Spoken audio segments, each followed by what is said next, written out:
Hi, this is Tom Rhodes. Please join me as I scour the four corners of the earth to bring you interesting and intelligent, funny people who will enrich your life with wisdom and laughter. I'll take you to Europe, Australia, all over America. I might take you to the peaks of Machu Picchu, the canals of Amsterdam, the Great Wall of China, or the swamps of Florida, and certainly the many, many comedy clubs and comedy theaters all over the world.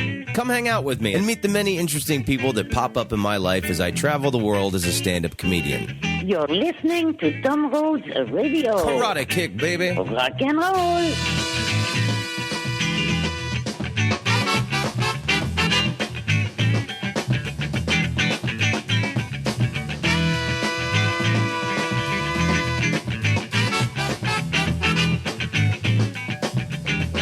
All right, Tom Rhodes, back from Asia. Thank you, Smoochy Pop.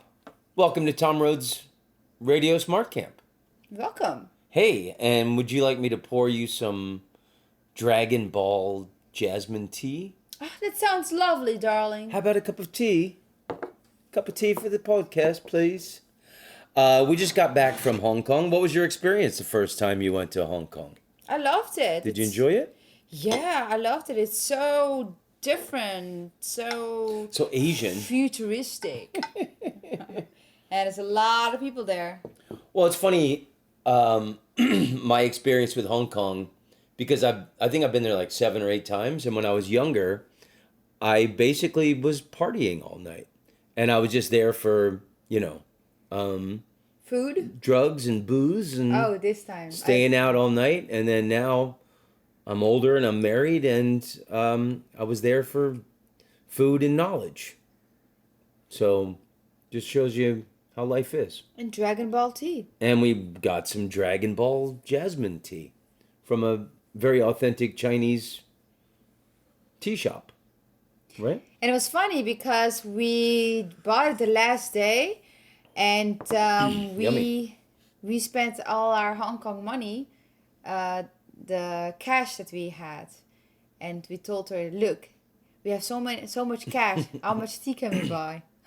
So we bought like 3 packs of tea. Yeah, it was cool. It was the last bit of money that we had left of the Hong Kong dollars, and we put it on the counter, and the bus to take us to the airport was leaving in like 45 minutes, and the Chinese woman picked out some nice tea for us. And they were so happy. Yay. So, should I talk about contact lenses now? Yes. Well, why don't I tell a personal story first about how great contact lenses have been in my life. I wore glasses for 10 years. And one of the early times I went to Hong Kong, I was there with Steve Hughes, and we were out, tea's great, isn't it? Yeah. We were out partying all night, and my favorite champagne is Veuve Clicquot. And we went to some dance club in Hong Kong. I think it might have been Soho area, one of those areas. And the club was having a special, like $30 US for a bottle.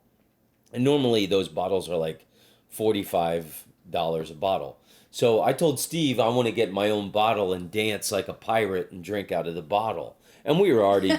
You said bottle 3 times. We were already drunk when we got there, and we're having a great time. It's 2, 3 o'clock in the morning. The dance floor is packed, and somebody made some dance move, and their elbow hit my face, and my glasses flew off my face.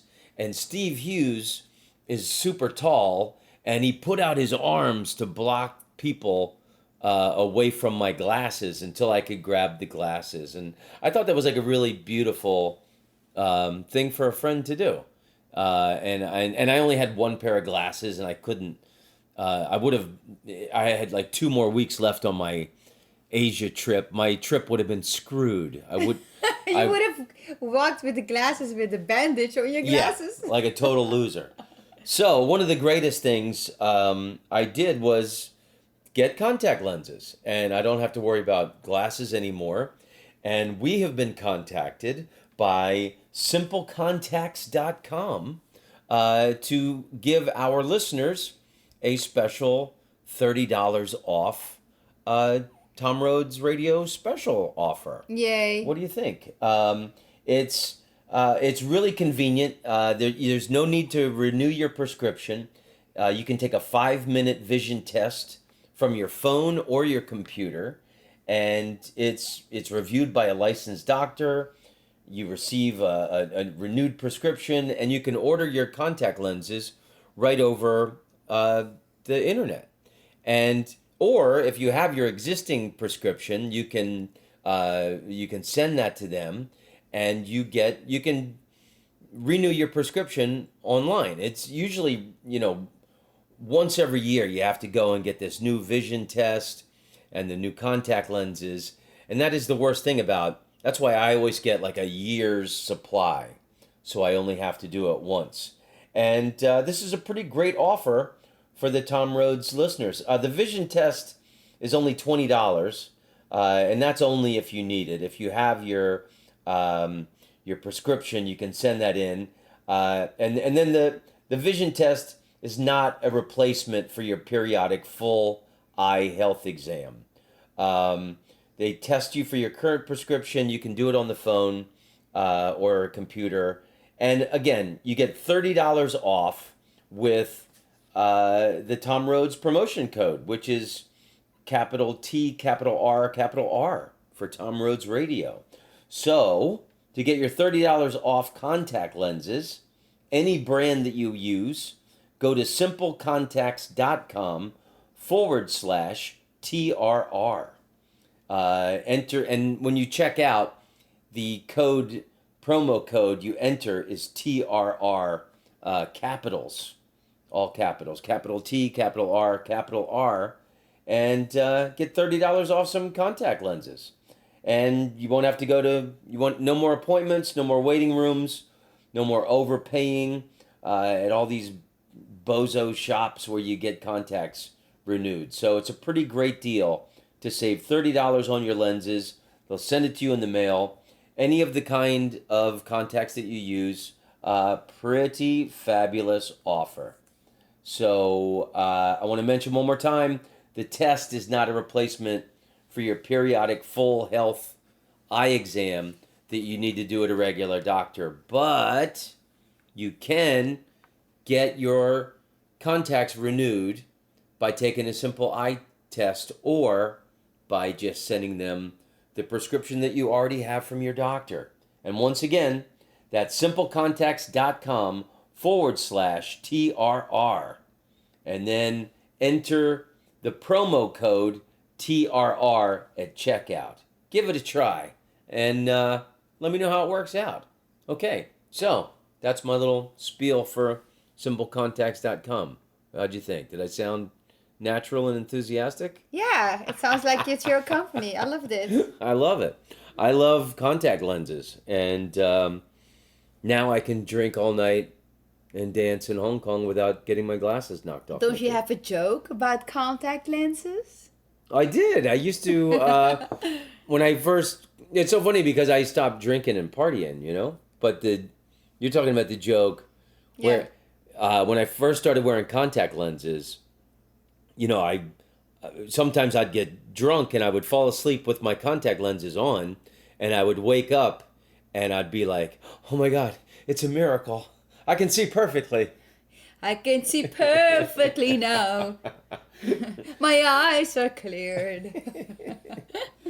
So we had a really great time in Hong Kong. You were with me For one whole week. One whole week. That kind of felt like one whole month. I tell you, it felt good to come home. And what was your highlight of the Hong Kong trip? My highlight, the food. So Hong Kong is very, very expensive to live. I think maybe the same price as Los Angeles. Maybe actually more. I mean, it's the only expensive. place comparable to New York City with the skyscrapers. You loved that one place, the Pawn, and what was it? Just for like the colonial buildingness of it. Yeah. And the double-decker trolleys. Remember the place where we went and had the Italian Yeah, food? I wanted to say something else. I wanted to say Hong Kong is very expensive. The rent is very expensive. So, there's a lot of people living there, and it's very hard to get an apartment for a reasonable price. I think people are paying $3,000 and up for a little tinier apartment than we have. And therefore, the restaurants that are there are all good because you cannot afford to spend so much money on renting a space and have mediocre food. So the restaurants in Hong Kong are very, very good. That's a good point. If it's not quality, it's not going to last. It's not gonna last. So all the restaurants we ate at were fantastic, and I think one had a Michelin star. We had no idea. Le Souk, that was the Moroccan place we ate at on the last night. Reasonable prices. I mean, Yeah. kind of LA prices, right? Well, it was, I mean, remember that was like our big splurge evening, but that was, Splurge meaning we we got the meat platter. yeah. Not that it was super expensive or anything, but yeah, the food everywhere, wherever you go, it's just so good food, and that's what my highlight was of Hong Kong. Cool. Yeah. There's that one street where you said it was kind of like the Grove. It was a pedestrian shopping street with the lanterns. Yeah. Had these big red lanterns on it. I think, what's the name of that street? Lee Tung Avenue. That's what it is. But they everything I love about Paris was in this one shop. They sold baguettes. They sold little pastries and patisserie things. Remember, I had like a pistachio chocolate cake there. That was You ate a lot. wow. You it ate a was lot good. of desserts. And that place was called Passion by Gerard Dubois. So all the restaurants there don't fuck around. They have to compete with other great restaurants. So everything is great. Everything is, even coffee places are amazing, fantastic. That's true. Yeah. Yeah, remember it was cool. You studied that guidebook, and we went on this Wan Chai. We were staying in the Wan Chai neighborhood, and we took this walking tour.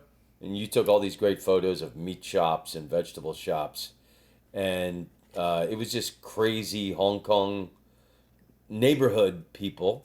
And we popped into some place and had a coffee, and it was delicious. Yeah, very good coffee too. Not that the weak coffee that sometimes you get, Yeah. like watery coffee. No, it's just real coffee, good coffee. So Hong Kong, we have to explain Hong Kong a little bit. You have different neighborhoods in Hong Kong. There's two parts, right? You got the harbor. So Hong Kong is a harbor. Yes? Yeah. And you got an island. Is that correct? Yeah. Hong Kong Island. Hong Kong Island. Is that the Kowloon side? No, that's on the other side. That's the Wan Chai The Kowloon side is connected to the mainland China. Okay, can you explain the... And then Hong Kong Island, like Wan Chai, like it was funny. I told somebody, one of the other comedians, I said, "Oh, my wife and I, we went on this Wan Chai neighborhood walking tour." Yeah. And the guy goes, "Oh, you should have took her on the Wan Chai nighttime tour," because like apparently that there's one street over there that's like full of prostitutes and girly bars and shit that we never saw. But the Wan Chai neighborhood is really old, and then we were like 2 or 3 blocks away from the big racetrack, the horse track. Remember we went to the And it's called Happy Valley. Happy Valley Race Course.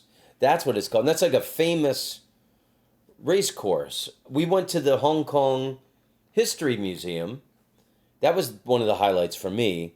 And I didn't know that the Japanese occupied Hong Kong for 3 years and 8 months. And the Japanese forced horse racing to continue so they would have the appearance of normalcy during the occupation. Mm. It was funny, when we went to that Hong Kong History Museum, I knew you were going to get hung up on the prehistoric age. And I said, "Baby, I'm going forward to the Opium Wars." because that's what I was interested in. Okay, so Hong Kong is a harbor. Yeah. And I don't know exactly how to explain this. Look, can you explain this? How it is divided? Yeah, well, I mean, it's Hong Kong Island, and then Can you describe it a bit? it's very mountainous, most of it. They see No, the this part. So there's Yeah. this is piece, and it looks kind of like it's the shape of Australia. It's smaller, of course, and then you have it's surrounded by water, and then you have, what is this called, like a bay or something? That's like a peninsula. A peninsula. Okay, then you have the peninsula on the north. So that's how Hong Kong looks like, and then between the is this a river or a bay?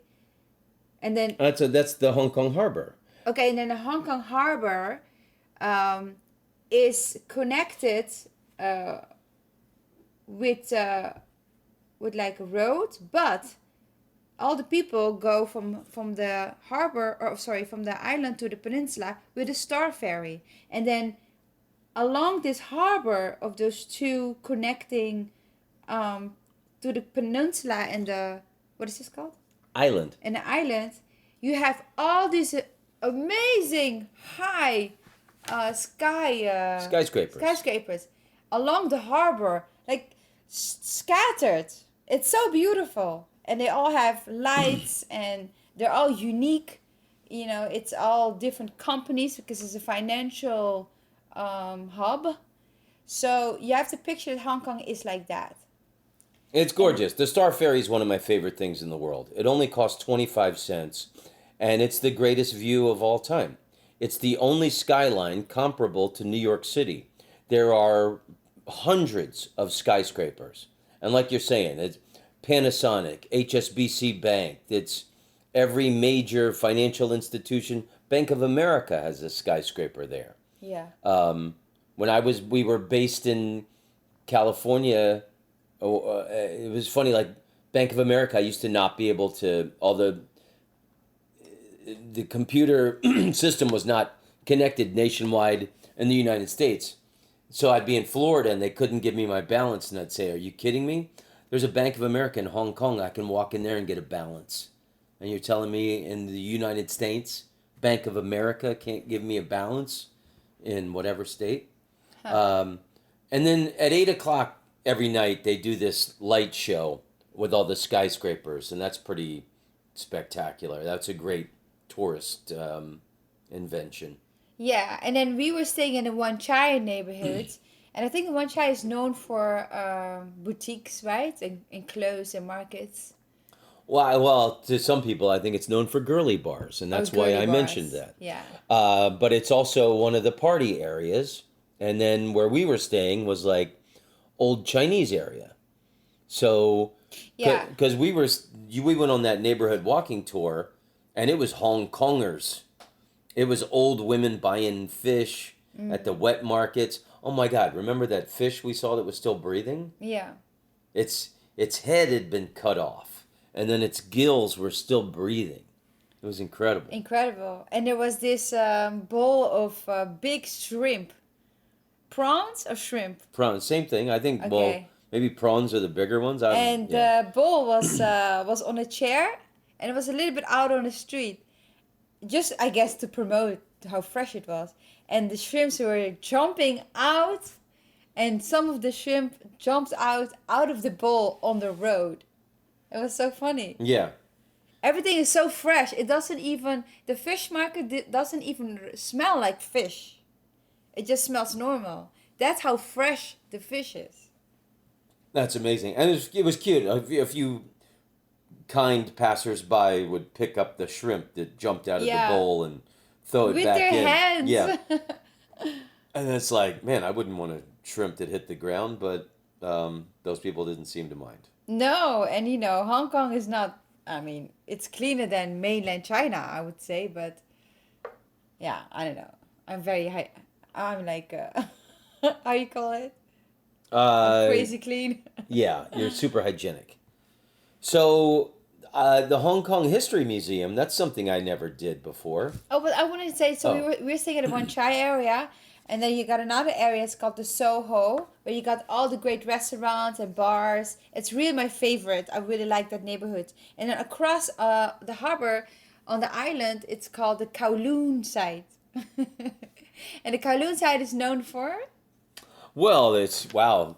street food. There's Nathan Road, which they were telling us over there. Nathan Road is like the Broadway of Hong Kong. Yeah. I mean, there's so many tailors on the Kowloon side. My favorite. It's more multicultural as well. Well, the whole city's multicultural. No, the Kowloon side is more multicultural. More Indian guys Yeah. trying to sell you watches, if that's what you mean. No, it's just in history. It's that there were all the immigrants. I read it in a guidebook. What are you talking about? Okay. Well, my favorite thing is the Kowloon Night Market, which is actually the Temple Street Night Market. Yeah. And, there's a lot of knickknacks and odd bullshit and USB memory sticks shaped like grenades. And teacups. Yeah. And these great teacups with dragons on it that we're drinking out of now. And then the funny thing about it is that they say in Kowloon, they start to party in Kowloon, then they go to Soho, they go to a bar to go to eat, and then that will close down at 2 o'clock or something, right? Or 4 o'clock, and then they will go to Wan Chai, because there the bars would be open until 11 a.m. or something. Yeah, and then there's that other place I can't pronounce, Lang Fong. LKF, yeah. Yeah. So it's funny that all the neighborhoods were, so one neighborhood is closing at 1, and then they all go to another neighborhood. The Soho is closed at 2, and then they go to LKF, is closed to 5, and then they go to Wan Chai, that's open to 11 a.m. Which is pretty funny, right? It's cool how people just keep on moving. And, there's lots of bankers there. People are making lots of money. And Yeah. so, It's good food. It's pretty expensive, I think.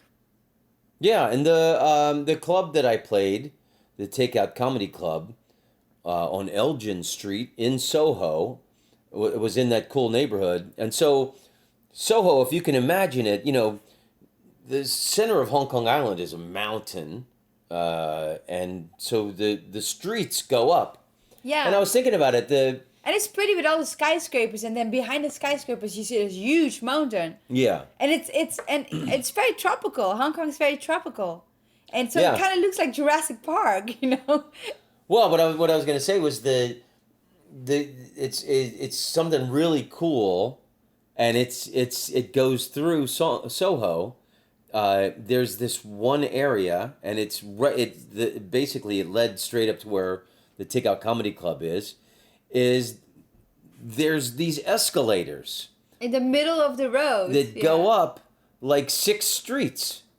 It's maybe 8 streets. It's incredible. So instead of having to walk up this massive step incline, there's this one escalator section, and it's great. And you go straight up to the top. That's so cool. San Francisco should do that. Yeah, that's a great idea. So it was great to go from the club. I've never been on the double-decker trolleys before. We went to go to the club from Wan Chai where we were staying. We would take the double-decker trolley down that main street, Johnston Street or whatever it was called, Queen Street, I'm not sure, to the spot where the escalators are, and then zippity-doo-dah up to the top. It's pretty fabulous. Pretty fabulous way to go to a show. Yeah, and Hong Kong is so easy to travel to, I mean, to travel in. I mean, it's very walkable city. You discover so many things just by walking. You just buy this octopus card that you can go in a trolley. There's a subway, metro. That's the same thing, isn't it? Yeah. And buses. So it's very safe. There's no criminal. I mean, they're pickpockets, but the criminality is very low. Very safe. Very safe and really cool people, and everybody is super nice. Super friendly. Super friendly, yes. So if you want to go on a vacation and this sounds very interesting, you should definitely go because it's very easy. You can definitely go by yourself as well. Yeah, and you know what? Here's a tip for you. Well, I'll tell you one thing that is annoying about Hong Kong. Some of the places the sidewalks are too thin, and everybody is staring at their phone when they walk. I'd say 90% of the people are staring at their phone and texting on their phone. That's because your phone was not working. Yeah, that's right. I broke my phone 2 weeks ago. But, all right, so if you're interested in going to Hong Kong as a tourist or for a vacation, this is a recommendation. Somebody that was at the show took us to this place, and it's on the avenue, the Lee Tung Avenue, where the Passion Place is, that nice little shopping street. But it's kind of a secret. You got to go up an elevator inside of a building to get to this place. Check out this place. It's called Ophelia. And take a peek at the website. It's ophelia.com.hk. That's ophelia.com.hk. It was a really sexy bar with sexy Asian women dancing all around the place. How would you describe it? Oh man, it was so cool. You come in and it's like you're instantly in a different time zone, in a different time period. Yeah. Everything is so greenish, peacock greenish, and they got this little tiny, what's that called? Paintings? No, not paintings. Frames with all these peacocks in there. So that's full of them on the wall. So it gives this very colonial feeling. And everything is dark and misty and smoky. So it's kind of like I would compare it to, you come in, is a secret speakeasy bar that is full of opium smokers. It was like an opium den, but like with ladies in bird very cages. sexy Asian women Dancing in bird on the cages. bar. But they weren't like strippers. They were wearing like really classy, tight fitting Asian gowns. Yeah. Like the classic Chinese images you see of women from like the 20s and 30s. They're like the long dresses that like button up on one side, you know. And they were not slutty or anything. It was very classic dancing and classic, like sensual. Everything. The whole bar was sensual, and the bar was so beautiful. It was in the shape of these peacock feathers. It was just a dream, you know. You come in and it's like you're smoking opium. You're in a you're like in a, we say in a ruse. Trance. You're like in a trance, yeah. Sensual. That's the best way to describe that place. And people, it's like people are walking slow motion or something. You come in, everything turns in slow motion. And you think, oh my God, am I in a dream? And then you see lady dancing, like, wow. You don't even need to drink. You're feeling already great. Well, we looked good because we had just come from a show, one of my shows. And then most of the clientele there were dressed pretty nice and snappy. I think a lot of people in Hong Kong have good style, you know. But I don't know if you noticed at one point, these like a couple of tourist men came in and they had shorts on with like white tennis shoes. Australians. And like they might have been Australian. And they looked like, I was like, man, I'm glad I'm not that guy. Yeah, that's like, they were so out of place. But like I tell the story about going to that Fatboy Slim concert years ago. And the Hong Kong audience looked like they had fallen out of fashion magazines, you know? Yeah, there's a lot of boutiques and Central, that's next to Soho. That's a big hub of shopping. And all store you can imagine is in Hong Kong. Every store you can imagine, and even there was an MLB store, Major League Baseball, MLB, but apparently this thing for Asia is licensed by a Korean company, and they only sold New York Yankees and Los Angeles Dodgers like hats with dragons on it, and very specific Asian flair Major League Baseball stuff. And I got a Yankees hat with a dragon on it that Jamie, the owner of Takeout Comedy Club, gave me. Cool. And then we bought a Dodgers hat with a dragon on it. Pretty awesome. Yeah, it's really nice. And Tom wore it today, and somebody said, wow, that's a cool hat, man. I couldn't stop complimenting because it is kind of cool hat. Yeah, it was pretty damn cool. Hey, Hong Kong is a great place to go for clothes. Great place to go for food. Food. I highly recommend it if you're thinking. I would put Hong Kong in my top 5 favorite cities in the And world. if you want to go shopping, I mean, and, you know, if you're rich and want to go shopping, it's very handy to go there because everything is in one place. Well, even if you're not rich, I think I it's mean, it's expensive. It's expensive brands, you know. yeah, it's expensive, but also you know, there's you can have tailor-made clothes from That's really cool. which you know, men and women. I remember who was the guy? Ross Noble, English guy, brought these tailors in Hong Kong a picture of Evel Knievel's white leather jacket with the stars. Anyway, some tailor in Hong Kong recreated Evel Knievel's white leather jacket for him, and tailor made at his size, and it was probably the coolest thing I've ever seen someone have made. And then I remember seeing Ross Noble a few years later in London, and I said, "Dude, you still got that badass coat?" And his face went ashen and blank, and he goes, "My house caught on fire, and the jacket burned." Oh. Yeah, but pretty cool thing. And women, can have cool skirt suits, Lauren Bacall looking stuff made. I think it's a pretty cool city to go for many different reasons. Yeah. And Yeah. the history there is incredible. Do you want to talk about the Yeah. History The Museum? history is pretty remarkable.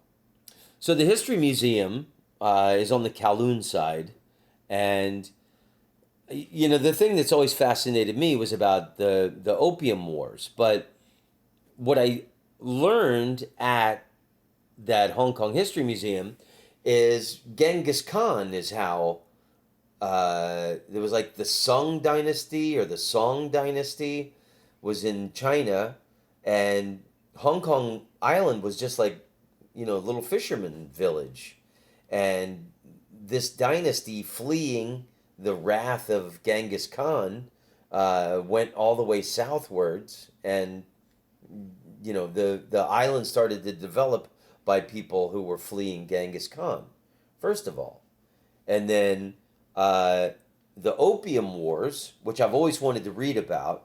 There were 2 Opium Wars, and basically what happened was England was buying tea from China and porcelain and all these other products, and China wanted nothing from England. It was a trade imbalance. They wanted to be paid only in silver. They had no need for anything that England or Europe was making. So England, through their colony in India, was producing opium from the poppy plants, and they started importing barrels of opium to China, and they got the population of China addicted to opium. I always thought opium dens was a Chinese thing, was a Chinese invention. You always see old China and the image of Chinese guys whacked out lying in opium dens on their side and stuff, but it was the English who got the Chinese addicted to opium, and then it spread like wildfire, and the Chinese emperor sent someone that had to make it illegal to try and get rid of it, and then it was a trade imbalance again, now in England's favor, because they're importing all these barrels of opium, and there were these big balls of the stuff. And the king, the emperor, had some agent go to Guangzhou or whatever these ports were and destroy the opium. And then that pissed off England, and that started the first Opium War. And then China had no military at the time, and the English breezed right on through and conquered the whole country, and then made a very unfair peace treaty. The peace treaty was incredible. I read it in the thing. It was China had to pay back like 12 million pounds, British pounds. This isn't like whatever, fucking, 1700s. And then they also had to pay for the cost of the war that was just, it was reparations and the cost of the war. And, they were defeated. All they could do was sign this contract, which was very unfair. And then giving them the rights to Hong Kong, the British, and other ports in China.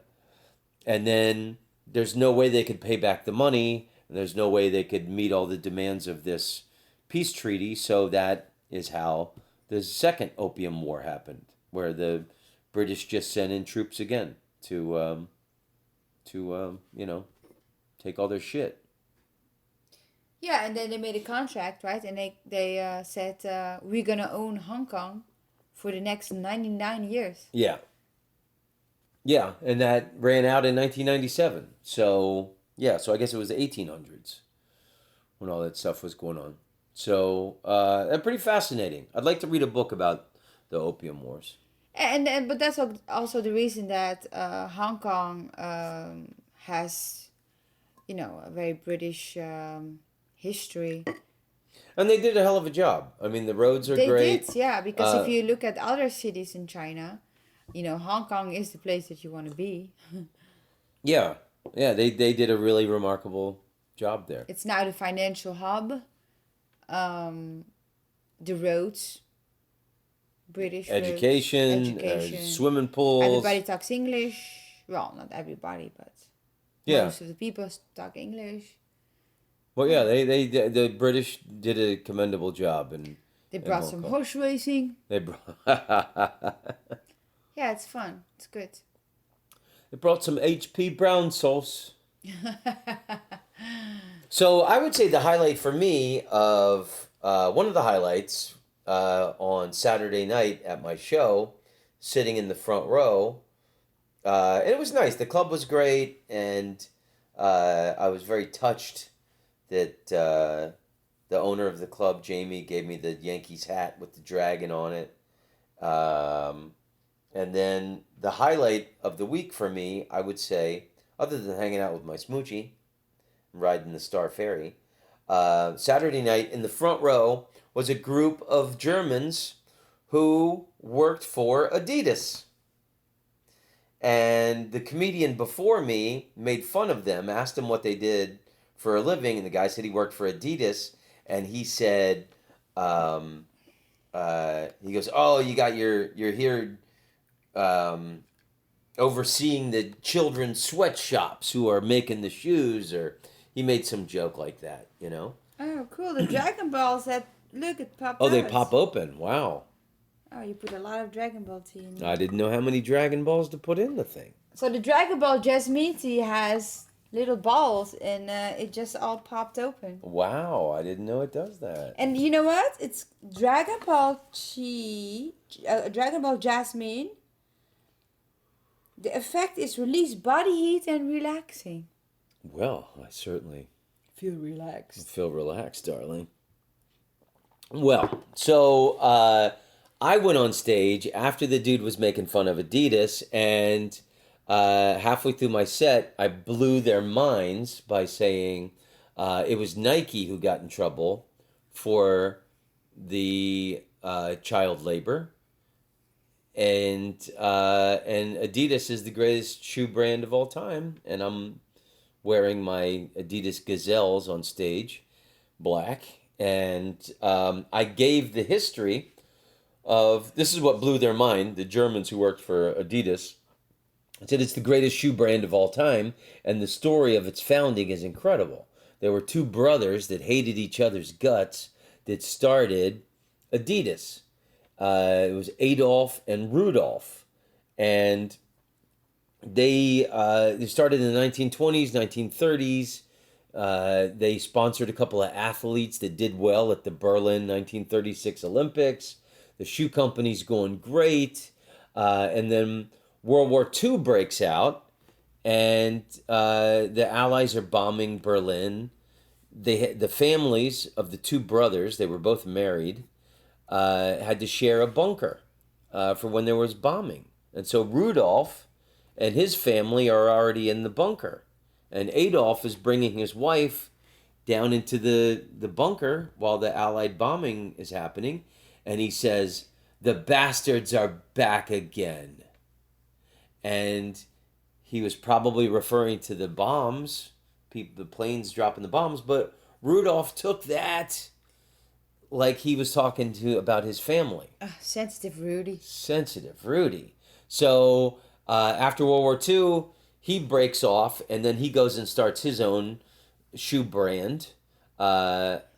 Adolf started, he liked to be called Adi, so it's Adidas, is from Adolf. So I guess Rudy Das would have been pretty stupid. So Rudolph decides to make Puma. And it's from this little town in Germany. I can't pronounce it. Maybe your Dutch can pronounce that. Herzogenaurach. Yeah. Is that it? Yeah. So it's from this Herzogenaurach. Herzogenaurach. So it's this town in Germany, and the rivalry between these two brothers is incredible. They put their factories on either side of the river. So on one side of the river is the Adidas factory, on the other side is the Puma factory. And then the rivalry kind of spread to the town. For years, factory workers would not, if you worked for Adidas, you wouldn't date someone who worked for Puma. And the town became known as the city of bent necks because people would bend their neck to see what kind of shoes people were wearing before they would decide to socialize with them. That's so funny. Isn't that Somebody incredible? should make a musical out of that. So much a musical, a movie. Musical like Sound of Music. I work for Adidas. Adidas. I would never date a woman who worked for Puma. Something like that. Yeah, that musical about uptown. It's like you have an uptown and you have, in one of the two classes, they fall in love with each other. The boy and the girl. You talking about West Side Story? West Side Story, that's it. Not Sound of Music. West Yeah. Side Story. That's When what you're I a thought. jet, you're always a jet. Yeah, somebody should make a musical about Adidas and Puma. Yeah, And then, well... and then a boy and a girl falls in love together with each other from the different brands, from a different side of the village. Well, and I'm an Adidas man, and the fact that that's the shoe of football, soccer, the world game, like the fact that they sponsor the Argentinian national team and the German national team and all that stuff. I definitely, my brand loyalty is with Adidas. And I love that you can custom make your own shoe and you can put your name in the inside of the shoe. That's pretty awesome. And I wish Adidas would sponsor my podcast. Don't you think? Sure. I'm an influencer. They got to deal with Kanye West. Tom Rhodes and Kanye West. He's reaching the upper 100 billion people on the planet, and I'm reaching the lower. I don't know what that means. I was gonna say the lower thousands. The people with humor. The Smart Camp people. The shoe of the Smart Camp listeners. So, what else you got, Smoochie? Any you want to share any tea tips? Tea tips? No, not really. Yes, I do. So there's a few things that we learned in Hong Kong. Is when somebody pours tea for you, you tap with two fingers as a way to say thank you. Go sai. Goi sai. Go sai. Yeah, to say, so in China there's two languages. Most of you know this, I'm sure, because you're smart. There's Mandarin, and then in Hong Kong and in the lower part of, southern part of China, they speak Cantonese. And in Mandarin, to say thank you is shay shay, which is very easy to remember. But in Cantonese, it's goi sai. And that took us a few days of really practicing. Go side. Goi sai. And it's really worth it to get that down Because every person laughs when you say it. man, we bought some nuts from an old cranky man in a market, and after we exchanged the money, and I said goi sai, his fucking face lit up like the sun. So either we say it like very funny, or we said something that's totally something else. Goi sai. So No, yeah, so they're there, very appreciative. so there's an old story.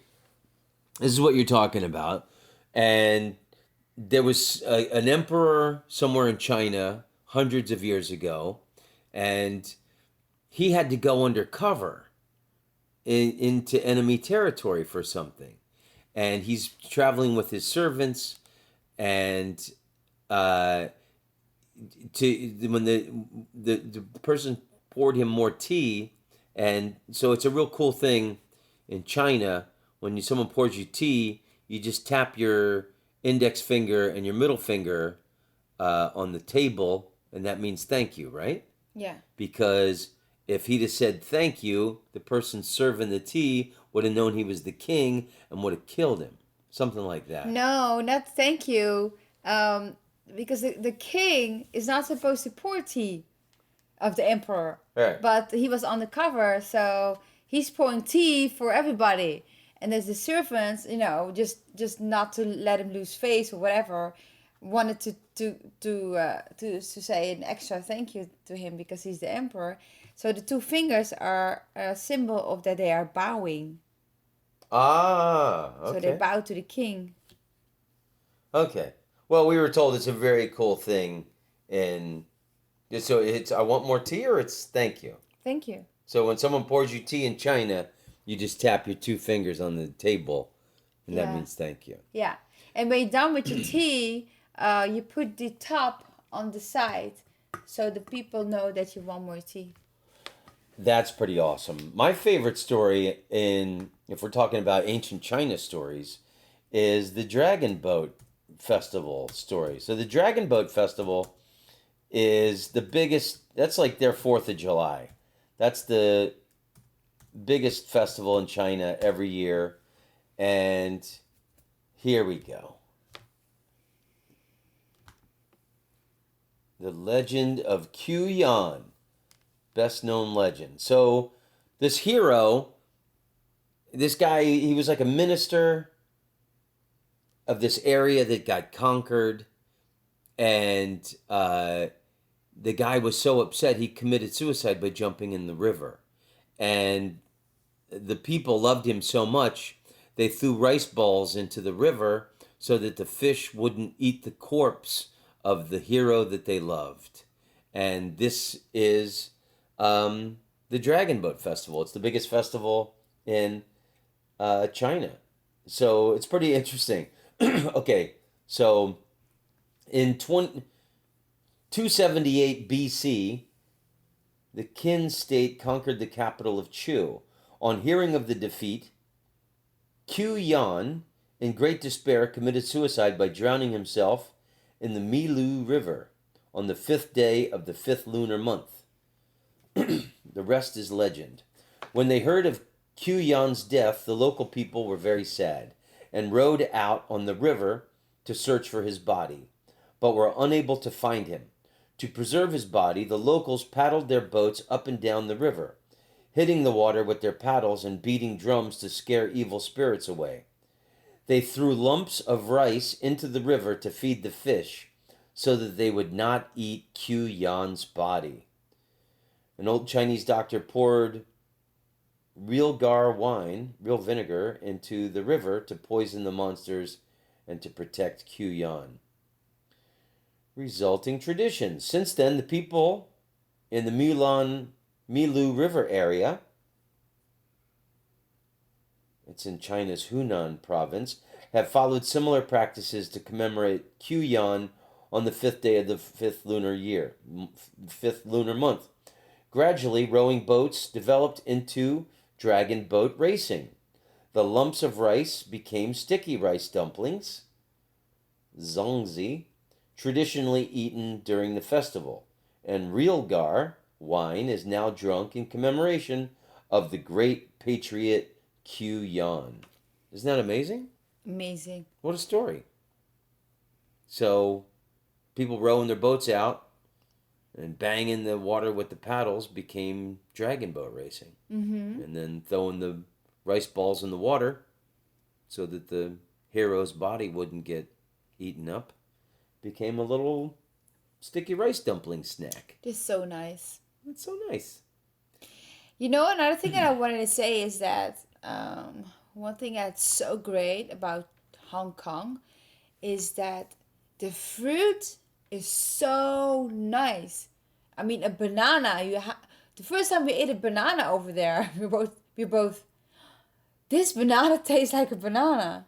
Yeah, it's really The tomato is so nice. well, it's interesting. Like in Italy, when you eat tomatoes, you're like, Jesus, this is what a tomato is supposed to taste like. And like all the simple ingredients in Italian food is so much better. And then you noticed that, and then I was like, yeah, in Hong Kong, like a banana tastes like a banana is supposed to taste. We're like getting screwed on whatever genetically modified shit we're getting fed in the United States. And like the oranges we had were amazing. Yeah. But The nuts are really nice. nuts were Pistachio great, nuts. but fruits were much more delicious and juicy and fruity. So the food is amazing too in the restaurants, because everything tastes like it should taste.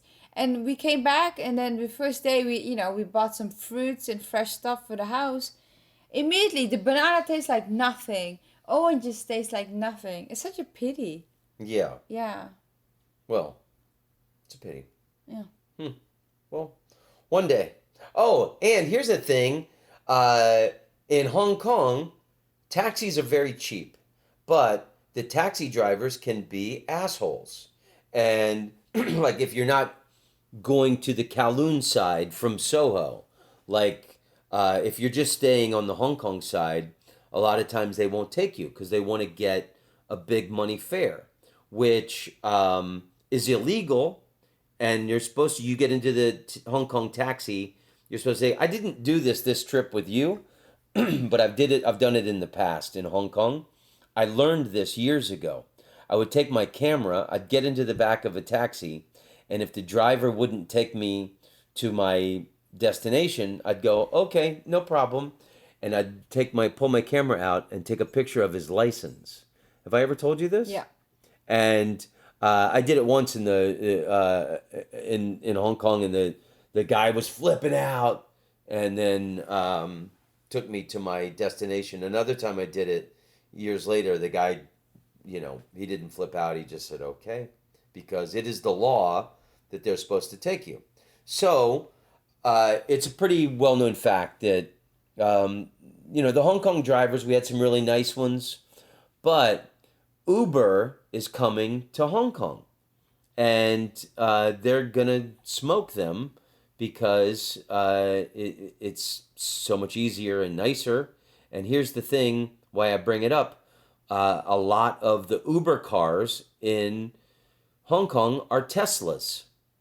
Remember the friends who took us to Ophelia, the bar, they called an Uber, and we get taken in. I'm like, is this a Tesla? In an Uber, because cars in Hong Kong have a 100% tax. So if you see a Rolls Royce or a Bentley, there's like super expensive cars in Hong Kong. If you see any car in Hong Kong, they had to pay 100% of the price on top of the price for the Hong Kong tax. And then about 7 years ago, or however many years ago, recently, the Hong Kong government said there would be no tax on electric cars. So apparently 75% of the Teslas, a very large percentage of the Teslas sold in the world are sold to people in Hong Kong. So I don't think those Hong Kong taxi drivers are going to be able to compete with sitting in the back of a lovely Tesla on an Uber ride. And another reason also is that most of the taxi drivers don't talk English, and they cannot read English. So A cool thing about our hotel, and I think a lot of hotels in Hong Kong, is that they have their own um, phone. I don't know if it's an Android or what kind of phone, but you can use it. So you always have internet wherever you go. So that was a pretty cool thing. That's cool. Yeah, in the room. They had that in Singapore also. So maybe that's like a new thing that's it's definitely happening in Asia. So it looked like an iPhone, but I guess like you said, it's an Android. But it's basically a phone and on a charger, and you can take that with you around the city while you're visiting. So you've got internet. Yeah, and you can put the Wi-Fi hotspot on the phone, so you can use your own phone from time to time. So that was pretty cool. But the cool thing, what I wanted to say is, if you want to go somewhere, and the taxi driver doesn't speak English, you just search it in the on the Google, and it will give you the Chinese characters Yeah, from the maps. from Yeah, the map. give you So the Chinese character address. yeah, so the taxi driver knew where to go. Otherwise, we'd be kind of like having a lot of trouble going home. But that's the only thing with Uber. You just hit your address online and then you don't even have to communicate with your taxi driver. So that's another reason why they're gonna get smoked. They are gonna get smoked, and it's hard to have sympathy for them. You know, like I remember San Francisco. The taxi drivers were assholes there, and then Uber coming to town and Lyft was like a miracle. It's a Yeah, godsend. great. Okay, so should we end the podcast with some happy news? Yeah, because you have to go. I gotta go. I am gonna meet John Cooper Clark. And I'm sleepy. I think I'm gonna go to bed. Okay, so this is from the Week magazine. Let's end this with some happy news. The Week magazine always does this good week for, bad week for, and so it's nice when it's just nice somewhere is giving good news, and it's been pretty rough week. Syria's Trump's bombing Syria and all these other, fucked up things happening in the world. Um, uh, but there's rays of hope, and I thought this was a lovely story. So it was a good week for sweet revenge. When an Indiana teenager bought every cupcake in a bakery after being fat shamed by people in line behind her. Vega Bloom, 19, decided it was worth $54 after she heard a woman say, "Let's hope this fat bitch doesn't buy all the cupcakes." What's the name? Vega Blue? Vega Blossom. Oh, that's nice. Beautiful name. And she said, fuck it. She bought all the cupcakes. I'm gonna show them.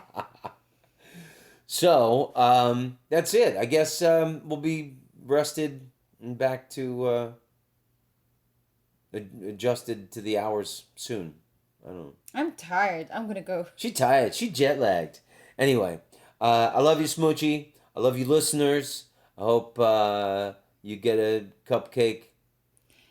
Eat a cupcake, get a cup of tea, and buy some contact lenses. Buy some contact lenses. Hell yeah. Use the TRR code.